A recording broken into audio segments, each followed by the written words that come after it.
avant la vague. En 2019 et 2020, les écologistes français, avec EELV, ont remporté quelques victoires et acquis une stature électorale plus importante, ainsi qu'une crédibilité nouvelle. Premier parti de gauche aux européennes, victoire municipale à Strasbourg, Bordeaux, Lyon, confirmation de Grenoble, etc. Cette vague verte ne vient pas de nulle part. Elle a été précédée d'autres vagues d'abord, puis de reculs et de dégringolades. Elle a été permise par un lent travail d'implantation électorale dans les conseils municipaux et régionaux en particulier. Surtout, avant cette vague, il y a eu des mouvements sociaux, des batailles et des moments importants. Des acteurs et des actrices qui ont compté dans l'histoire de l'écologie et qui, parfois, ont été un peu oubliés. Avec Mickaël, l'idée vient de lui, je ne fais qu'apprendre avec vous, nous allons mettre en avant, au moins une fois par mois, ces pionniers de l'écologie politique plus ou moins connus, syndicalistes, élus, militants locaux, ou des événements emblématiques, catastrophiques, voire des livres fondateurs. Il se pourrait même qu'on rende hommage à quelques boomers en passant. Ok, boomer. Dans cet épisode d'Avant la vague, nous allons parler de Solange Fernex. Bonjour Mickaël, Bonjour Adrien. comment ça va aujourd'hui ? Eh bien, ça va très bien, il fait très beau et c'est formidable. Très bien, prêt pour déconfiner en douceur ? On va déconfiner en douceur, absolument. Très bien. Et donc là, aujourd'hui, nous allons parler de Solange Fernex. Est-ce que, pour commencer, tu peux nous dire en quelques mots qui est cette femme ? Alors Solange Fernex, c'est une grande militante de l'écologie politique, des Verts, de toutes les grandes causes écologistes. C'est une figure importante du mouvement écologiste depuis les années 70 jusqu'à son décès en 2006. Donc c'est une personnalité importante, fondatrice des Verts. Elle était dans les 143 personnes présentes à l'Assemblée générale de Clichy-la-Garenne, qui, en janvier 84, a fondé les Verts. Elle a été la première suppléante du premier candidat écologiste à une élection législative. C'était en 1973. C'était où ? Dans le Haut-Rhin. Et le candidat en question, c'est Henri Yen, qui était un naturaliste, ornithologue, et qui était donc le premier candidat écologiste à une élection législative en France. Elle était traductrice aussi, elle a traduit des livres pacifistes de l'anglais, enfin de l'américain en l'occurrence, vers le français. Elle a été l'une des premières députées européennes écologistes au Parlement européen de Strasbourg et Bruxelles. Elle a été porte-parole nationale des Verts. Bref, c'est vraiment une figure importante. Et il y a un mot que j'ai retrouvé en préparant ce podcast, c'est un mot d'Antoine Wechter, donc ancien dirigeant des Verts, ancien candidat à l'élection présidentielle, qui disait en 2015, à propos de Solange Fernex, elle se voyait en Jeanne d'Arc de l'écologie, du féminisme et du pacifisme. Jeanne d'Arc, carrément. Jeanne d'Arc, carrément. Mais il y avait effectivement une dimension, chez Solange Fernex, une dimension très très forte d'héroïsme. C'était quelqu'un, quand on l'écoute, quand on lit un peu ce qu'elle a pu faire, on comprend assez vite qu'il y a quelque chose qui peut paraître surhumain pour nous autres pauvres mortels et qui, pour elle, dans son action, était quelque chose de l'ordre d'une évidence ordinaire. Il fallait faire les choses, il fallait se battre, il fallait toujours refuser l'inacceptable. Et par exemple, dans un article du Monde en 1978, donc Solange Fernex est à peine connue. Elle a été évidemment suppléante à une élection législative en 1973. Elle a été dans la campagne de René Dumont à l'élection présidentielle de 1974. Mais enfin, elle n'est pas connue du grand public, si jamais elle a été connue, mais elle est peu connue et elle deviendra un petit peu exposée l'année suivante, en 1979, quand elle sera tête de liste des élections, des écologistes aux élections européennes. Mais en C'était les 78, premières, quand même, on va rappeler trouve aussi, c'était les premières élections européennes tout c'était court les en fait. premières, absolument, les premières au suffrage Suffrage universel. universel, bien Le sûr. Parlement européen déjà, mais les députés n'étaient pas désignés au suffrage universel. Donc en 78, Le Monde fait un portrait de Solange Fernex qui est titré Celle qui dit halte. Et effectivement, dès 1978, Le Monde écrit ses idées, son caractère, ses méthodes en font un personnage hors du commun. On est en 78, elle a 44 ans et déjà elle a cette façon d'impressionner ses interlocuteurs qui est très très forte. Collectif Écologie 78. Le commandant Cousteau, Solange Fernex, Jean Carlier. Alors voilà l'homme mis face à son destin, devant ses responsabilités, mais il y a aussi les responsabilités des hommes et des femmes qui se sont engagés sur le terrain comme des fantassins. Solange Fernex est de ceux-là. Elle a poussé l'engagement jusqu'à être candidate dans la circonscription de Biedertal, dans le Haut-Rhin. Pourquoi aussi candidate, Solange ? Depuis des années, nous nous battons sur le terrain contre contre le massacre de notre milieu de vie menacé par le mythe d'une croissance illimitée, qui se traduit par une marée de bitume et de béton. Or, devant l'urgence de la situation, nous n'avons le droit de négliger aucune occasion de prendre la parole. Et c'est pour ça que nous nous présentons à ces élections. Pour les écologistes, la solution passe par la prise en main de chaque personne de son destin. Nous avons trop pris l'habitude de dire « ils décident ». Et maintenant, aux élections, nous disons « ils nous proposent des solutions ». Ils, ce sont les partis. Eh bien, cela doit changer. Chacun de nous est responsable. Nous habitons tous un village, un quartier. Nous sommes tous travailleurs et consommateurs, et en tant que tels, nous participons à la construction d'une société qui, nous le savons, nous mène au suicide. Nous sommes citoyens, nous avons des droits civiques, en particulier le droit de vote. Eh bien, cessons de déléguer de ces pouvoirs. Au-delà de cette aura là qu'elle a l'air d'avoir auprès aussi bien des journalistes que de ses camarades de combat, c'était qui en fait Solange Fernex, comment on pourrait en parler, qu'est-ce que tu pourrais nous dire de plus sur elle, sur la femme en fait et les combats qu'elle a menés pendant toute sa vie de militante? Alors moi, je ne l'ai pas connue, donc je ne pourrais pas en parler autrement que de manière de la documentation que j'ai pu lire, des souvenirs, des choses qu'on m'a racontées aussi. Je l'ai entendu à la tribune de réunions, de congrès verts, mais je n'ai malheureusement pas eu cette chance de la connaître plus que ça. Mais c'était en fait une écologiste. Alors, je vais reprendre un mot qui a été remis au goût du jour il y a quelque temps avec le livre de Delphine Batho, Écologie intégrale. C'était au fond une écologiste intégrale, absolument, et j'allais presque dire radicalement authentique. Elle épousait à peu près toutes les causes de l'écologie, de l'écologisme naissant à l'époque. Elle n'avait pas baigné là-dedans, évidemment. Elle est née en 1934, donc c'était une autre époque. Elle a eu une enfance très marquée par la guerre, dans un milieu de naissance qui n'était pas du tout révolutionnaire ou particulièrement activiste. Elle a vécu à l'étranger, elle est revenue en Alsace et elle a retaper un manoir où elle invitait tous les étés la famille, les amis pour retaper le manoir petit bout par petit bout. Et effectivement, elle a été très active et parmi les premières à être à la fois active contre la bombe atomique, contre le nucléaire civil. C'était une militante féministe importante, évidemment une pionnière du mouvement antinucléaire.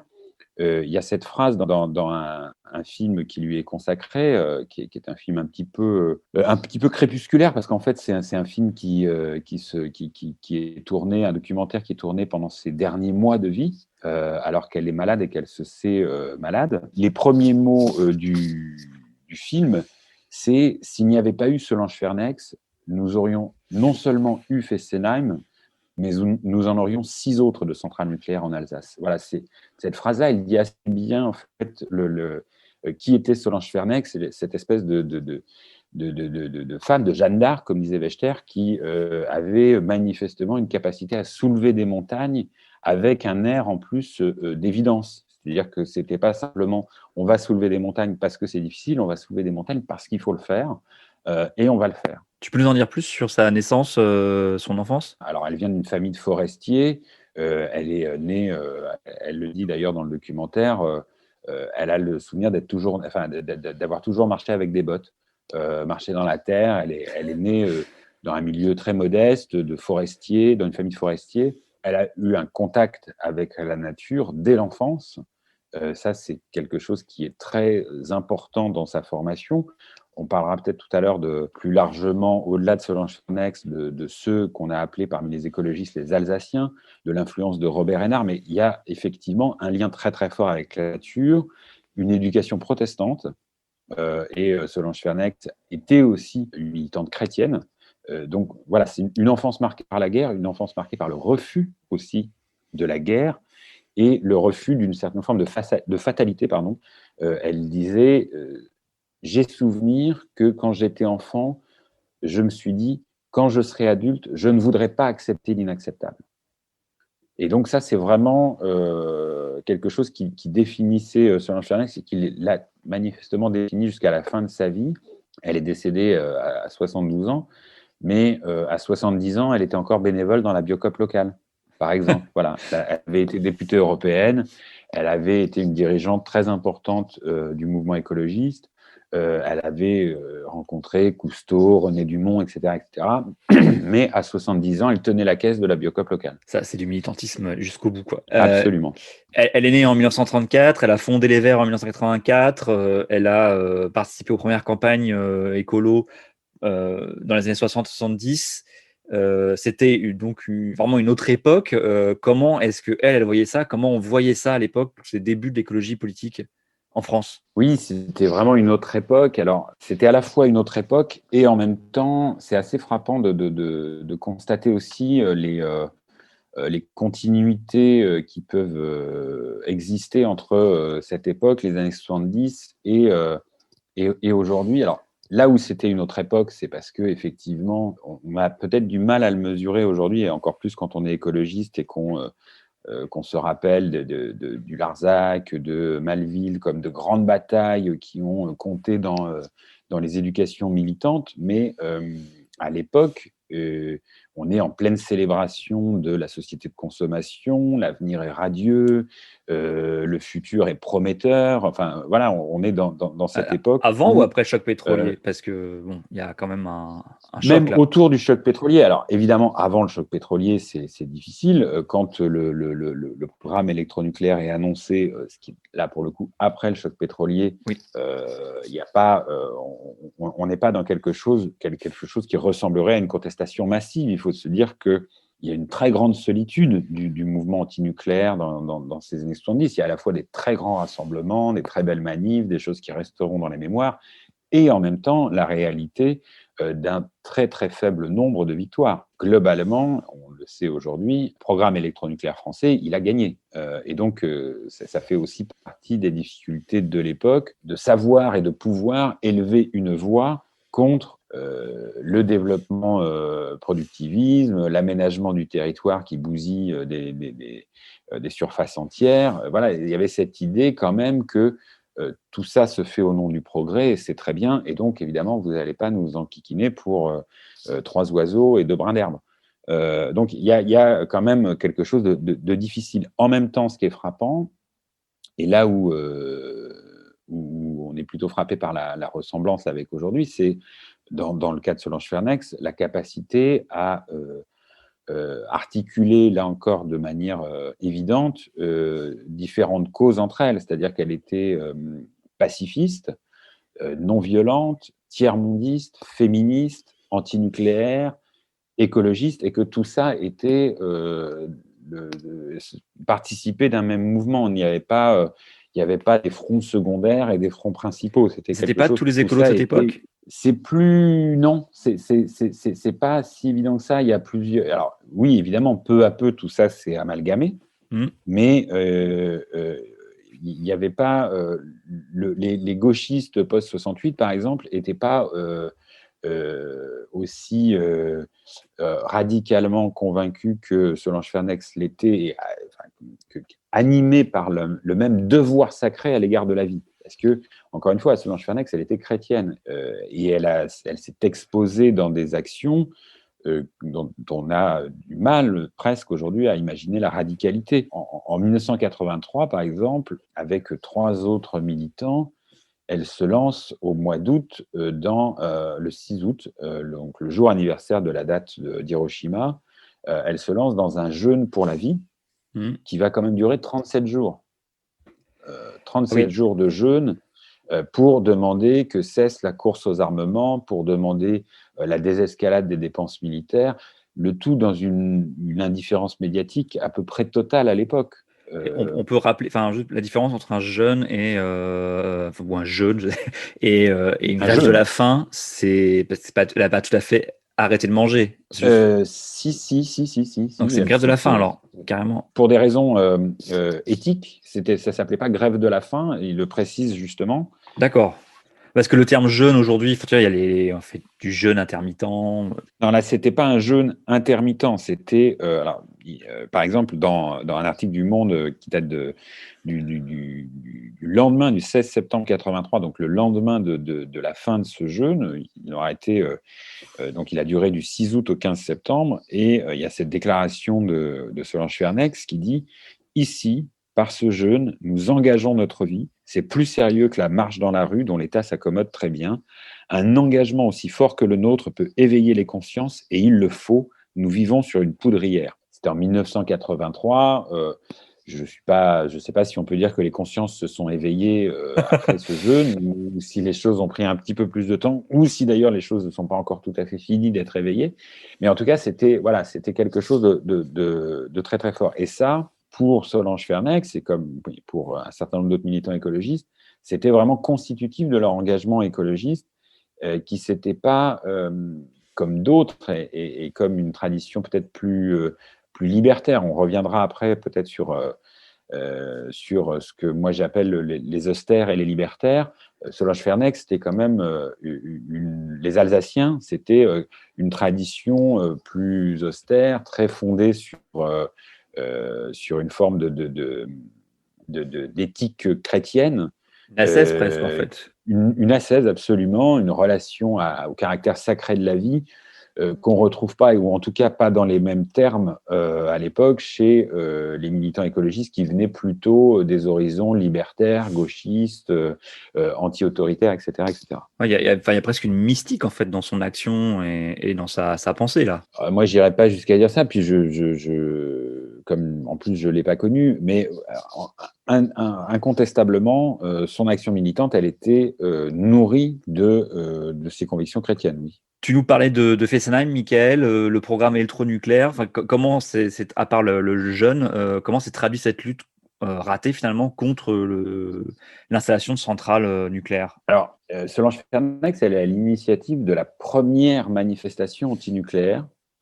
C'était le 12 avril 1971 à Fessenheim, justement, donc en Alsace. C'est la première manifestation antinucléaire connue. Ce n'est pas forcément celle qui est le plus restée dans l'histoire ou celle dont on se souvient le plus, puisque en fait, c'est 3 mois plus tard, à Bugey, que une manifestation plus importante, qui à l'époque aura été lancée comme c'est le premier jour de la révolution écologique. Et donc, ça sera en juillet, les 10 et 11 juillet 71, que là, on aura une vraie grosse première manif, puisque à Bugey, en juillet 71, on est autour de 15 000 personnes. À Fessenheim, 3 mois plus tôt, on est à 1500 personnes. Donc, ça dit aussi à la fois que, évidemment, nos souvenirs ont gardé des images de grandes manifs avec les images qu'on a pu voir à la télé, etc. Mais au début, tout ça est quand même très confidentiel. 1500 personnes à Fessenheim, 15 000 personnes quelques mois plus tard. On n'est pas dans les grandes foules. Et de fait, le mouvement écologiste de cette époque, c'est beaucoup de groupuscules qui comprennent chacun pas beaucoup de gens. Enfin, les riverains n'étaient pas incités à s'opposer au projet, vu que les communes concernées étaient arrosées pas mal de subventions, en tout cas de promesses de retombées économiques. Enfin, dis-moi si je caricature, hein, mais c'est ce que j'ai retenu quand même. Non, c'est pas caricatural, mais c'est peut-être plus nuancé parce que il y avait effectivement une envie d'y croire et il y avait des promesses de création d'emplois, des promesses de développement économique du territoire. Il y avait aussi des craintes et on a vu dès le début du mouvement antinucléaire des riverains être présents, des riverains pas spécialement politisés, des paysans qui étaient de fait, qui se trouvaient en situation d'être expropriés de leurs terres ou de risquer de l'être pour faire place aux installations nucléaires. Donc, dès le début, ça a été un amalgame pas toujours facile à tenir d'ailleurs, mais qui peu à peu s'est élargi et consolidé. Et ça a constitué quand même, et de ce point de vue-là, Solange Fernex, son parcours est aussi très révélateur de ce qu'était l'écologie politique, enfin de ce qu'allait devenir l'écologie politique et de ce qu'était l'écologie dans ces années-là. C'est qu'en France, en tout cas, c'est le mouvement antinucléaire qui vraiment va devenir l'ossature, le combat antinucléaire qui va devenir l'ossature du mouvement écologiste politique. On va préciser pour nos auditeurs hein, que toi, tu habites dans un territoire les plus nucléarisés de France, hein, puisque tu es militant et élu dans la Manche. Hein, je ne vais pas faire la liste. Alors, je suis militant et élu dans le Calvados, mais je suis né dans la Manche. Excuse-moi. Oui. Et effectivement, dans la Manche, d'abord, on vient à l'écologie par la lutte contre le nucléaire.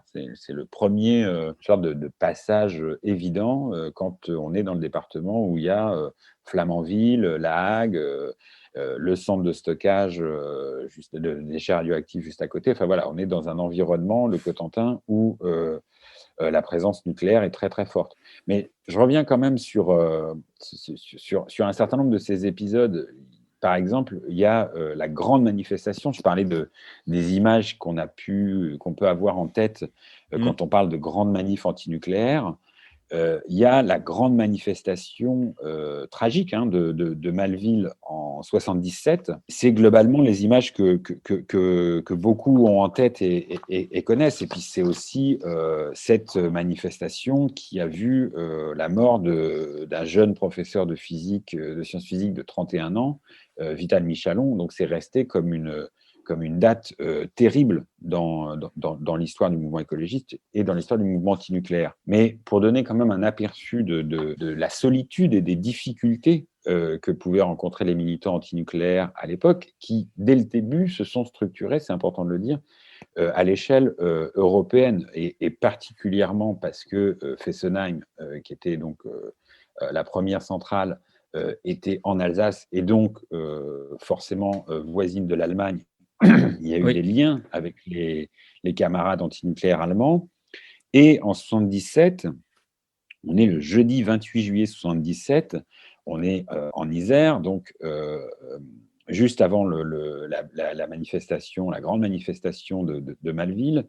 Le préfet de l'époque, qui s'appelle Janin, le préfet Janin, organise une conférence de presse et il a cette phrase qui témoigne d'un certain esprit de l'époque. Il dit: pour la deuxième fois dans l'histoire de France, la mairie de Morestel, donc le village où se trouvaient les manifestants, est occupée par les Boches. Voilà, Oui, c'est un préfet de la République qui parle. On est en 1977 et il explique que la mairie est occupée par les Boches puisqu'il y a quelques dizaines d'antinucléaires allemands qui sont avec quelques milliers d'antinucléaires français. J'allais faire un mauvais jeu de mots avec le préfet allemand à Paris, mais je vais m'abstenir. Pas de mauvais jeu de mots. Le préfet Janin est resté. Enfin, si on lit Cabu, par exemple, on trouvera quelques planches assez, alors à la fois terribles évidemment, mais en même temps très savoureuses. Il y a notamment un dessin de Cabu où on voit le préfet Janin tenir dans ses mains une sorte de carte tricolore, genre un badge de police ou de force de l'ordre, et il est écrit « con » sur la carte. Le préfet Janin était devenu une des têtes de Turc de Cabu, qui était très en colère. Très antinucléaire et très antimilitariste Cabu. Absolument, il faisait les deux. Et par ailleurs, Janin, donc le préfet à l'époque, encore une fois, pour témoigner de ce qui était l'ambiance de l'époque, la difficulté que c'était d'être un militant ou des militants antinucléaires à l'époque, après sa déclaration sur les Boches qui occupent la mairie, le préfet Janin ajoute, mais on est en conférence de presse, il ajoute: s'il le faut, je ferai ouvrir le feu sur les contestataires. Ouf. Il l'a fait. On est en 1977. Non, il n'a pas ouvert le feu, puisque en fait, ce qui a tué Vital Michalon, c'est les éclats d'une grenade d'intervention. Mais effectivement, voilà, on est dans quelque chose, dans une ambiance à l'époque où la lutte antinucléaire, c'est pas un chemin pavé de roses, c'est pas quelque chose du tout de bisounours, c'est quelque chose qui est extrêmement difficile.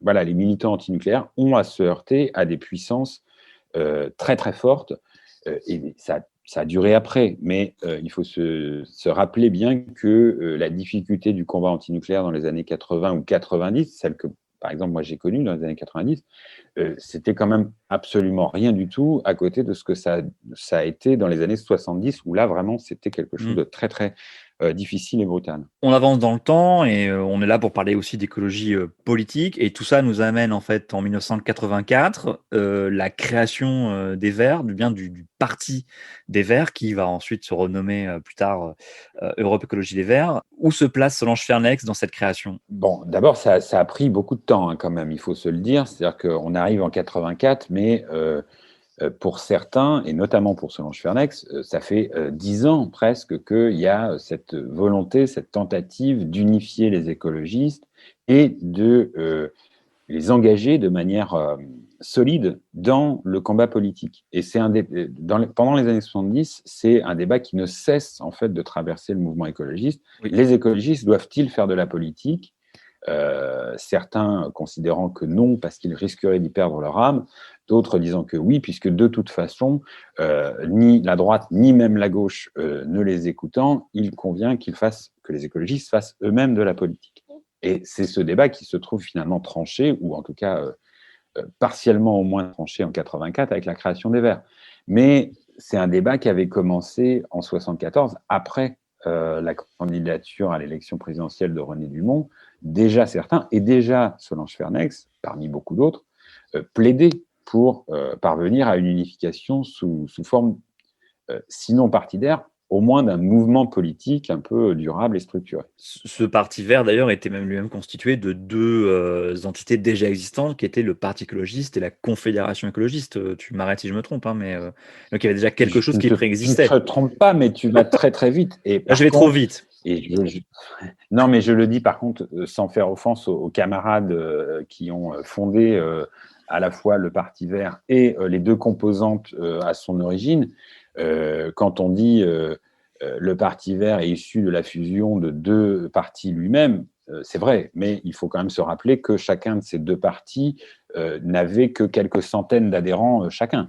Et évidemment, oui, ça restait petit. On ne parle pas à l'époque de choses très massives, mais oui, c'est pas Épinay, oui, effectivement, c'est très très loin d'Épinay, hein, effectivement, du congrès refondateur du Parti socialiste en 71. Donc on est vraiment dans tout à fait d'autres dimensions. Tout ça se fait effectivement dans la douleur. Entre 74 et 84, finalement, souvent les écologistes ont été unis aux élections, mais c'était sous la forme de collectifs biodégradables, c'est comme ça qu'on appelait ça à l'époque, c'est-à-dire le temps d'une élection, on se met ensemble, tous les groupes divers, alors certains d'importance nationale, d'autres simplement locaux ou régionaux, on se met ensemble sous une bannière commune. Alors c'était Écologie 78 pour les élections législatives, c'était en 77 les élections municipales, c'était Europe Écologie déjà à l'époque, en 1979 pour les élections européennes. Voilà, donc tout ça, c'était des collectifs qui étaient biodégradables. Et déjà à l'époque, on se moquait des divisions incessantes des écolos qu'on a l'habitude d'entendre aujourd'hui, puisque en 80, enfin dans le cadre des futures élections de 1981, on parlait des divisions incessantes des écolos qui cherchaient, certains en tout cas, à se réunir sous la bannière de Cousteau, c'est ça ? C'est tout à fait ça, oui, effectivement. Il y a, on va entendre le son, mais il y a un son de Solange Fernex, justement, qui commence, c'est une conférence de presse à Paris, et le reportage commence par « Les écologistes sont divisés ». Quand on entend en fait cette phrase, on se dit « Ah tiens, déjà !» C'est ça. Parce que c'est effectivement en 1980. Les écologistes sont divisés avant les élections présidentielles. Il y avait déjà la candidature de Larue, celle de Brice Lalonde. Aujourd'hui, plusieurs écologistes ont lancé un appel solennel à la candidature du commandant Cousteau. À leur tête, Solange Fernex, une ancienne tête de liste des écologistes pour les élections européennes. Prenons acte du fait qu'il existe actuellement 3 candidatures écologistes et que depuis ce fait, les sondages ne cessent de baisser. C'est une situation catastrophique. Et c'est pour cela que la coordination interrégionale pour une candidature de consensus écologiste Cousteau se réunit aujourd'hui à Paris. Nous voyons en lui un écologiste de terrain qui se tient au pouls de la Méditerranée, qui dénonce les dangers extrêmement graves qui atteignent les océans et qui est pour nous un gage de continuité et connu du grand public et le seul, à notre avis, capable de rallier l'ensemble des écologistes derrière sa candidature. Et voilà, effectivement, il y a plusieurs candidats putatifs potentiels. Donc, à l'époque, peut-être Philippe Le Breton, dont il faudra aussi qu'on parle, qui est un grand pionnier de l'écologie politique en France. Brice Lalonde était candidat, Jean-Claude Delarue.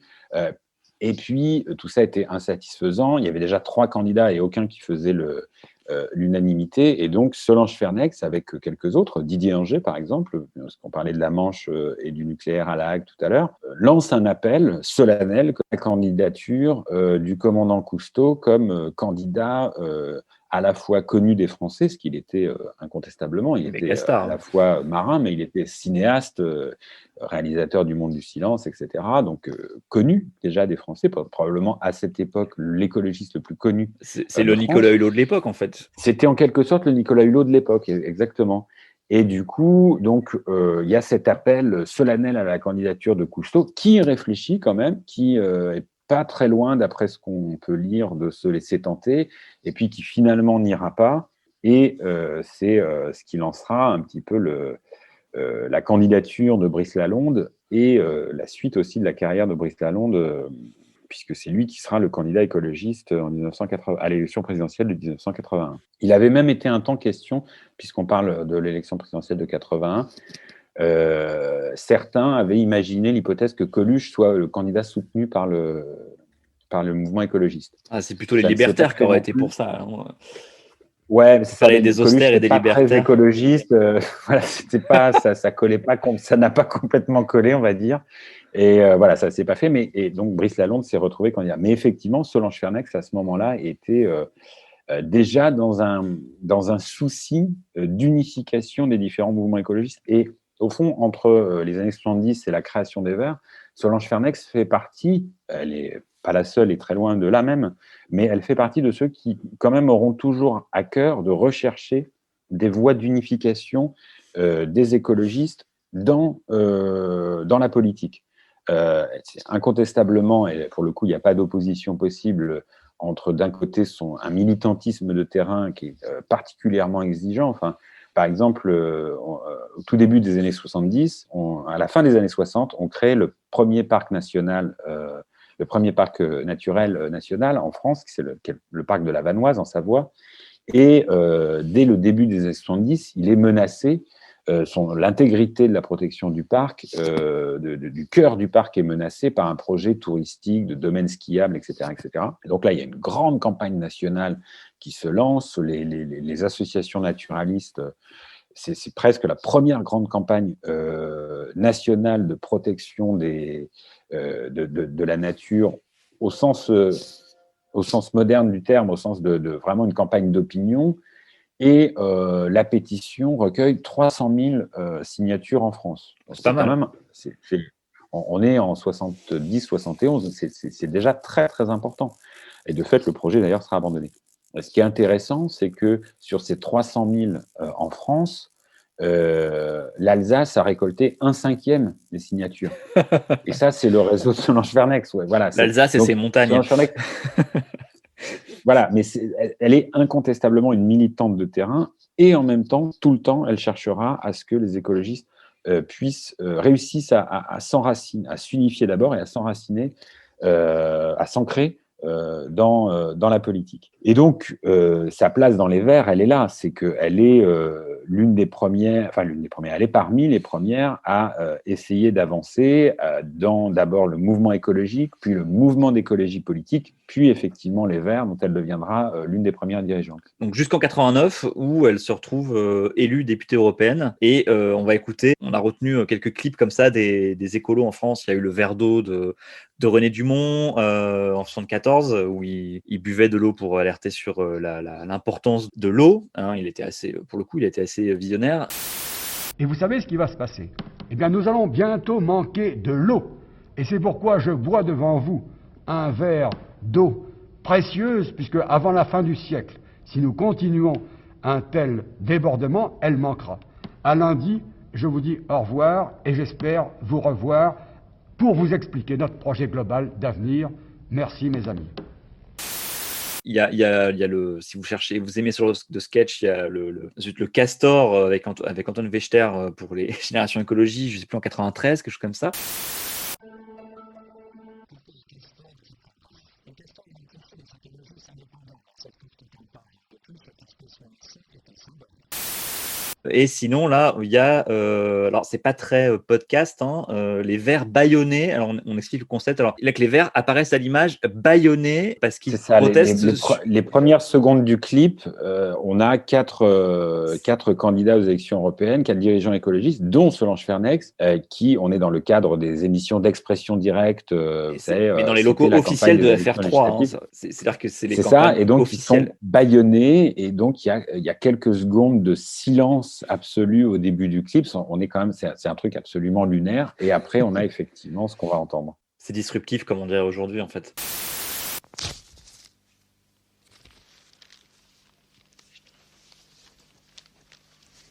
Oui, vous le savez, pendant toute cette campagne, nous avons été bâillonnés.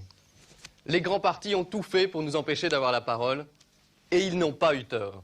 Ils n'ont pas eu tort, car le 10 juin, il y aura des élus écologistes au Parlement européen grâce à vous, et on ne pourra plus les faire taire. C'était pas pour 89, ça c'était pour les élections législatives de 88 alors. Ça c'était 79 si ma mémoire est bonne. 79 même. Attends, nous vérifions. Ce qu'on coupera au montage. Alors, autant pour moi, ce sont donc les élections de 79 et pas 89, mais par contre, elle a bien été élue députée européenne en 1989. Et là, il va falloir qu'on explique parce qu'il y a un concept, enfin, elle n'a pas été élue les 5 ans, en fait. Elle a dû pratiquer ce qu'on a appelé à l'époque le tourniquet, une espèce de création. Et d'ailleurs, est-ce que c'est les Verts français qui l'ont créé ou est-ce que c'est les Allemands ou d'autres? Enfin, je t'avoue, je rappelle le principe. Le principe, c'est donc le mandat c'est 5 ans. Mettons que vous avez 3 élus sur votre liste, les 3 arrivent pour siéger au début et à 2 ans et demi, donc mi-mandat, tout le monde démissionne et les 3 autres montent, les 3 suivants montent puisque c'est comme ça que marche un scrutin de liste. Hein. Ça pourrait être pareil au municipal, hein, on pourrait imaginer. Et d'ailleurs, il y en a qui l'ont fait. Hein. Après 2 ans ou 3 ans, on fait tourner, il y en a qui démissionnent et ça fait monter mécaniquement les autres. Donc là, c'est ce qu'elle a fait. Elle a eu finalement que 2 ans et demi à Strasbourg, Bruxelles, quoi. Alors oui, mais ce qui est marrant sur ce truc de tourniquet, c'était que la première fois qu'il a été évoqué, c'était aux élections européennes de 79, et en fait, c'était prévu 2 rotations au cours du mandat. À 2 quand même. Oui, 2. C'était très. Alors évidemment, ça paraît complètement étrange maintenant, aujourd'hui, mais à l'époque où il n'y avait pas d'élus écologistes, c'était un truc qui était pas du tout idiot au final, parce que l'idée c'était de permettre à plus de gens de se former. Donc, et de fait, ça a été très très important. Si on regarde une photo de famille des députés européens écologistes de 1989, donc, ou en tout cas ceux qui allaient siéger entre 1989 et 1994, on retrouve toute une génération qui allait devenir les dirigeants des Verts et qui feront en quelque sorte leurs premières armes institutionnelles au Parlement européen. C'est vrai. Dominique Voynet, Jean-Luc Benamias, beaucoup d'autres ont été dans ce cas. Alors après, Solange Fernex, députée européenne, elle disait elle-même que en fait, c'est une tribune, c'est un creuset de réflexion et d'intervention, donc il y avait quand même une dimension, quand les Verts entrent au Parlement européen, d'agite-propre, quoi. C'était quand même un endroit où il y a des caméras, alors que d'habitude, quand on fait une conférence de presse, s'il y a 3 journalistes, c'est le bout du monde. Donc là, il y avait vraiment une possibilité d'exposition, de faire passer des idées, etc., qui a toujours, par ailleurs, été le souci de Solange Fernex. Solange Fernex, elle s'est présentée à toutes les élections, ou en tout cas, elle a organisé la présence des écologistes à toutes les élections sur son territoire et autant que possible plus largement, parce qu'elle estimait justement qu'il ne fallait jamais perdre une occasion d'éveiller les consciences, d'alerter, de faire passer l'information. Et donc, il y avait la même philosophie à l'œuvre dans l'idée d'être au Parlement européen et de s'en servir comme une tribune. Et en même temps, les Verts au Parlement européen, très vite, ne se servent pas du Parlement européen seulement comme une tribune, ils travaillent. Et par exemple, dans le cas de Solange Fernex, il y a quand même, dans son court passage au Parlement européen, 2 choses importantes qu'il faut retenir et dont on mesure encore les effets aujourd'hui, en tout cas, dont on bénéficie encore des effets aujourd'hui, même si on l'ignore souvent. C'est d'abord qu'elle est parmi celles et ceux qui lancent la réflexion sur les OGM, on est en 1989, et elle fait partie des premiers qui s'intéressent au développement des organismes génétiquement modifiés, avec d'autres députés européens verts, allemands, avec notamment Grof-Zoom Baringdorf, qui était un député Grünen, Paul Lannoy, qui était un député vert belge. C'est le moment où les verts européens entrent en relation, par exemple, avec Vandana Shiva, qui est à l'époque presque tout à fait inconnu. Voilà, et c'est le premier travail à l'échelle européenne sur le développement des organismes génétiquement Pour modifiés. replacer dans le Il y a un contexte sur autre ce qu'on point. pense des OGM à l'époque, je viens de vérifier, là, c'est 89, la sortie du Jurassic Park en livre, c'est 90. Donc à l'époque, en fait, on en est encore aussi Oui, en plein délire du génie génétique, le progrès, la science-fiction, voilà, on est loin encore d'une vraie réflexion de fond, en fait. absolument. Et on est, alors, comme on en parlait tout à l'heure sur le mouvement antinucléaire, on est aussi dans quelque chose où vraiment, pour faire entendre une voix un tout petit peu dissonante, il s'agirait même presque pas de dire une voix d'hostilité, mais même une voix dissonante, une voix de nuance, une voix qui dit attention, ça n'est peut-être pas aussi simple que les promesses d'avenir radieux que vous nous faites. Il faut beaucoup de cran, il faut beaucoup de courage, parce qu'à l'époque, effectivement, les OGM sont vendus, et ça durera encore quelques années après, comme vraiment des promesses, des choses, vous savez, on va résoudre la faim dans le monde avec les OGM, vous savez, on va faire des plantes qui résistent à la sécheresse, vous savez, enfin voilà, vraiment, y compris d'ailleurs le truc de la faim dans le monde, Solange Fernex l'explique bien dans une interview, elle dit, ben, en fait, les lobbyistes de toutes ces firmes agrochimiques, qui sont des gens intelligents et qui se renseignent, quand ils allaient voir les Verts, les députés Verts, ils savaient qu'on était un peu tous tiers-mondistes, qu'on avait été mobilisés sur les problèmes de faim dans le monde, etc. Donc, le premier argument qu'ils nous proposaient pour soutenir les OGM, c'était « Vous savez, ça va résoudre les problèmes de faim dans le monde ». Et là, c'est là où on voit ce qui allait devenir après une marque de fabrique des élus verts dans les institutions, c'est leur capacité à travailler vraiment le fond des dossiers et à aller au-delà des arguments de marketing des uns ou des autres. Et de fait, il crée la première réflexion institutionnelle d'une puissance publique sur les OGM. Et puis, l'autre point important de bilan de Solange Fernex, c'est qu'elle est à l'origine, alors encore une fois, pas toute seule, mais avec d'autres, à l'origine du premier règlement européen sur l'agriculture biologique. On s'en souvient peu, et notamment en France, mais c'est en fait dans ces années-là, le début des années 90, que date le premier règlement européen sur l'agriculture biologique. Et à l'époque, la France ne prend pas le chemin. Et donc, j'ai vérifié les chiffres pour montrer un petit peu ce que ça signifie quand un pays prend l'opportunité tout de suite et quand un autre traîne des pieds.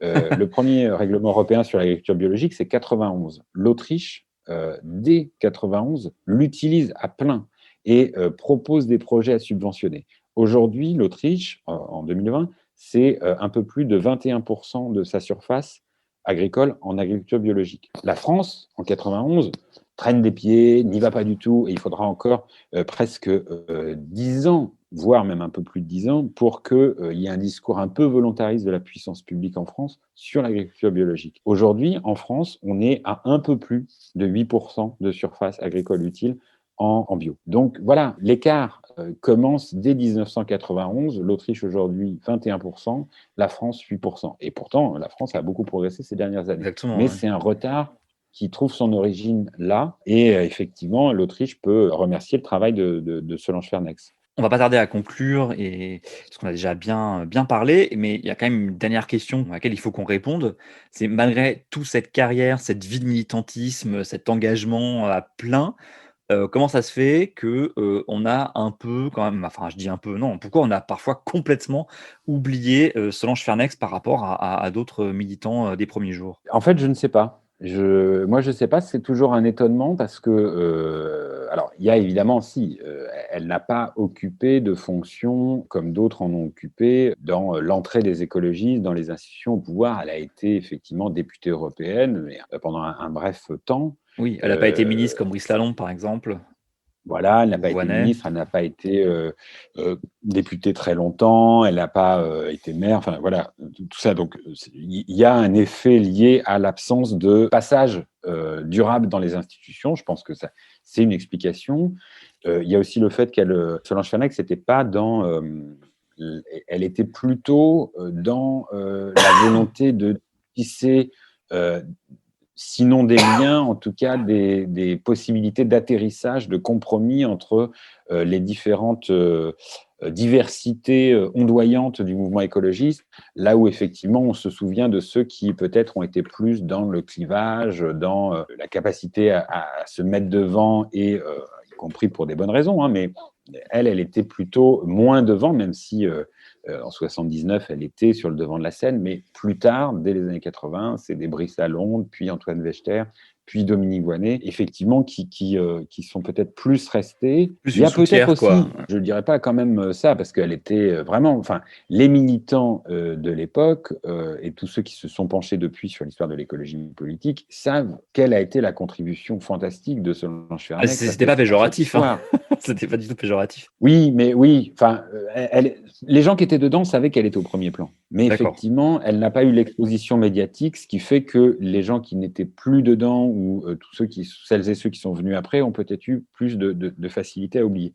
Il y a peut-être aussi une autre hypothèse, mais là, il faudrait poser la question aux grands anciens, c'est que dans les années 70-80, dans l'étrange amalgame, l'étrange alchimie plutôt qui se fait entre les différentes composantes sociales ou sociologiques ou culturelles de l'écologie ou du mouvement écologiste, il y a un peu ceux que l'histoire a retenus, c'est-à-dire les libertaires, un peu foutraques, un peu joyeux, un peu beatnik, tout ça, toute cette idée de l'écologie avec des grandes barbes et des cheveux longs, tout ça.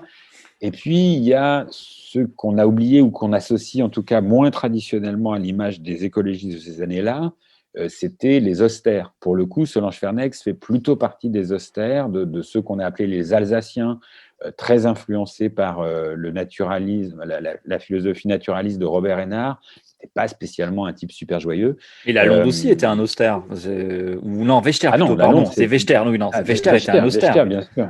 Wechter, c'était un austère. Et Solange Fernex a longtemps été alliée à Antoine Wechter, alsacien comme elle, c'était pas une ligne, c'était pas une affaire de ligne politique, mais c'était effectivement pas du tout le même mode de relation à la vie, sans doute pas tout à fait le même mode de relation à l'engagement.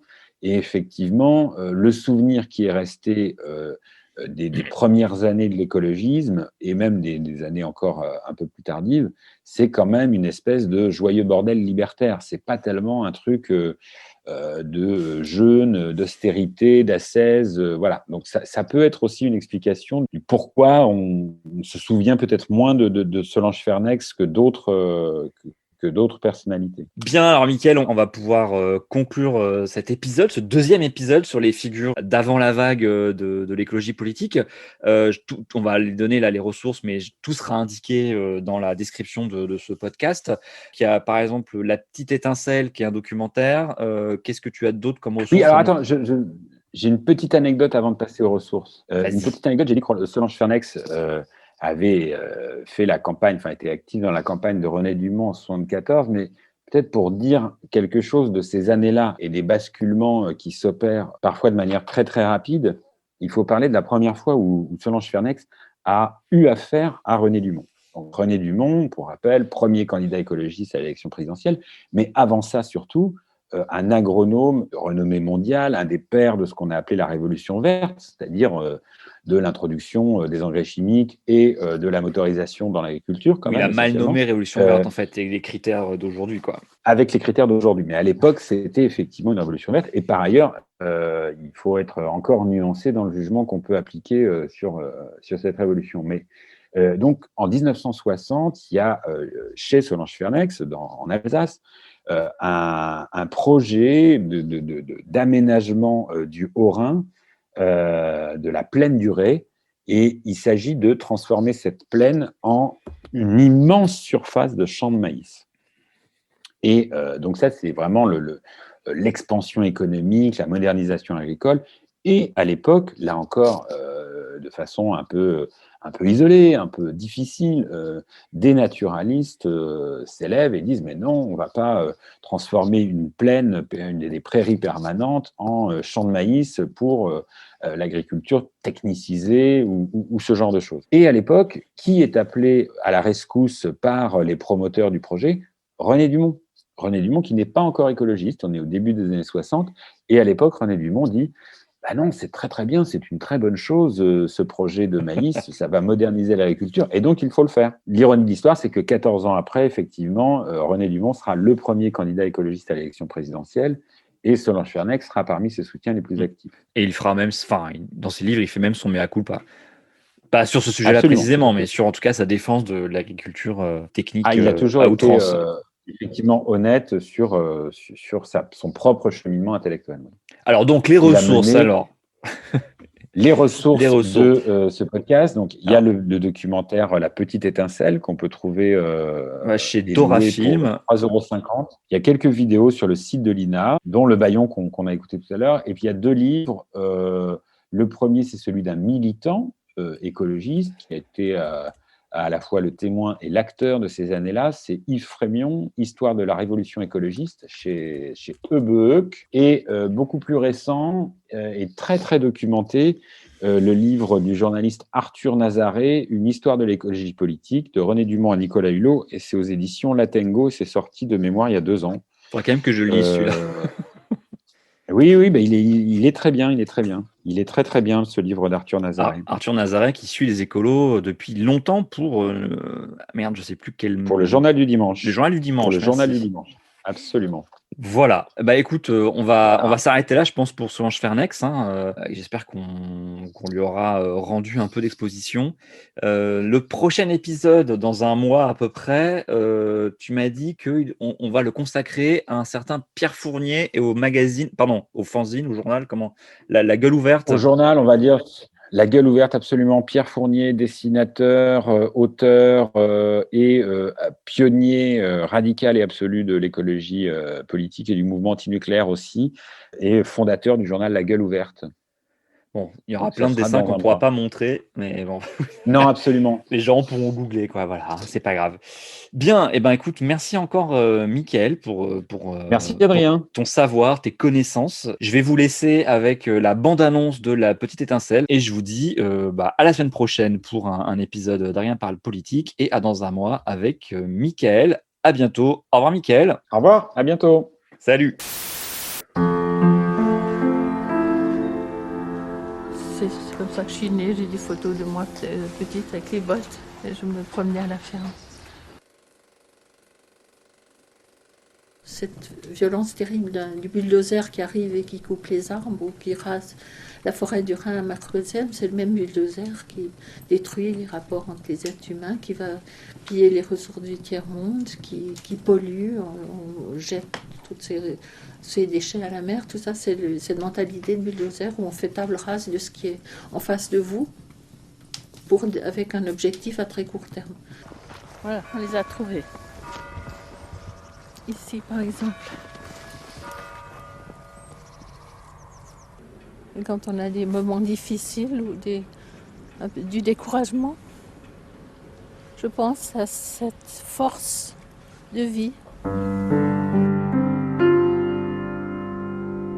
We have the promise that the forces of good will be more forceful than the forces of evil.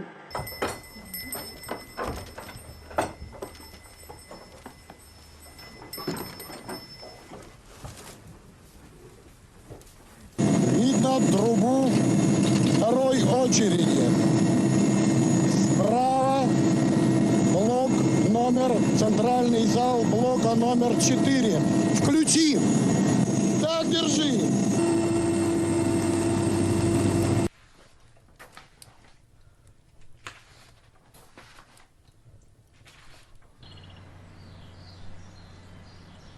Autrefois, on m'appelait même la trappiste. Parce que je ne parlais pas beaucoup et j'aimais vraiment J'étais toujours un peu isolée, là, réfléchir, à méditer. Nous avons vendu 327 Mirage à l'Irak, Madame la Présidente, et ceci jusqu'en 1987. C'était à la fois son action politique, mais aussi sa spiritualité. Il était là avec tout son être. Nous vivons dans un monde qui est hostile, dur et de plus en plus difficile. Donc La connaissance est là, mais ce qui manque encore, c'est le petit déclic, la petite allumette, la petite étincelle qui fait que les gens deviennent des acteurs de leur vie.